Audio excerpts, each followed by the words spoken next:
వికారాబాద్ జిల్లా తాండూర్ మార్కెట్ యార్డును అధునాతన వసతులతో అభివృద్ధి చేస్తామని తాండూర్ వ్యవసాయ market committee chairman Patlolla Bala Reddy అన్నారు. ఆయన బాధ్యతలు స్వీకరించిన తర్వాత మొదటిసారిగా సర్వసభ్య సమావేశం నిర్వహించారు.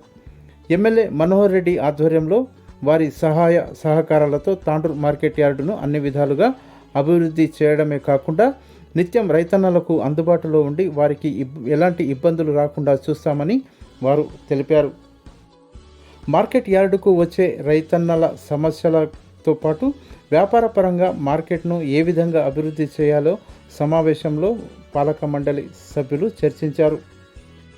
మార్కెట్ యార్డుకు సంబంధించిన అన్ని ఆస్తులను పూర్తి విధంగా పరిరక్షణ విధంగా తగు చర్యలు తీసుకుంటామని ఎమ్మెల్యే మనోహర్ రెడ్డి సూచనల మేరకు వ్యవసాయ మార్కెట్ యార్డుకు వచ్చే రైతన్నలతో పాటు వ్యాపారస్తులకు సైతం అన్ని సౌకర్యాలు కల్పించే విధంగా తగు చర్యలు తీసుకుంటామని పాలకవర్గం సభ్యులు తెలిపారు.